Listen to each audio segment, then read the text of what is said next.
Hello, my name's Mary Parks. I'm a specialty doctor in palliative medicine working for Rowan's Hospice, and I'm the clinical lead for our emergency end-of-life response team.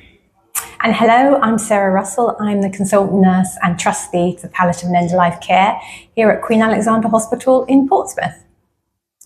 The emergency end-of-life response team launched in September. It is a partnership between the Rowan's Hospice, Portsmouth Hospitals University NHS Trust and the Hampshire and Isle of Wight Healthcare Community NHS Trust. And we're working together to try and support more adult patients to be able to die in their own home or in their care home if that is their wish. We're achieving this through a number of strategies. The first is call before convey. So there we're intercepting calls about these patients from our colleagues in the ambulance service, in our district nursing teams, and rather than conveying them to hospital, we're able to instigate immediate hospice at home support for these patients.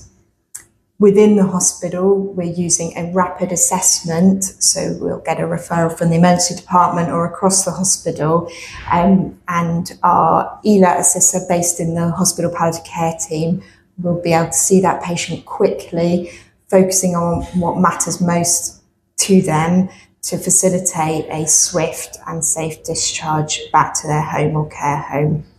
All referrals are coordinated through the Palliative Care Support Hub, and that ongoing hands-on 24/7 support is provided by our hospice at home teams.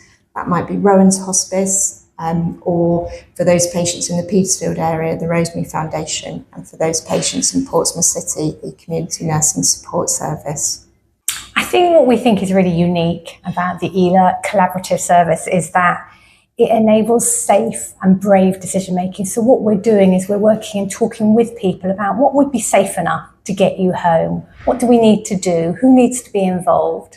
And making that brave decision to say, let's get you where you want to be. But also more importantly, we are working with how do I help the next service, the tag team, the person who I'm going to hand over to enable them to do their job well. And also what it has meant is that we've had to do a lot of collaboration across the different teams, learning from each other, benefiting from each other, and also surprising each other with what we can or can't do. But most importantly, patients then feel they're a centre of it and they feel safe enough to be able to get home.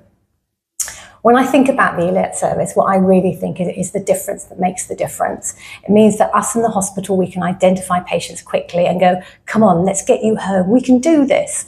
And what do we need to do to make that happen? So I think it really is a very cost-effective and a very efficient way. In the first 6 months, we have enabled 84% of patients to get back to where they want to be. That is the equivalent of 816 days not in hospital, and that comes to about £600,000. So that is a lot of money, but most importantly, it's really helping the experience for patients and their families. And for us as staff, it feels great to get people where they want to be. So when I think about the alert service, I think it's what people want, we're getting them where they want to be, and it's working with many colleagues who are amazing. What do you think, Mary? I agree, Sarah. I think it's putting the patient and their family at the centre of all our decision making and recognising that for them, these boundaries of different trusts, charities, geographical boundaries don't exist. They don't care about that. What they care about is being at home where they want to be and feeling safe and supported there. And to do that, we've had to overcome those boundaries and be brave and work together to achieve the most comfortable death we can for these people. And it's a real honour to be nominated for the HSJ Patient Safety Award. It's going to be such a big boost to our really hard-working multi-organisational team.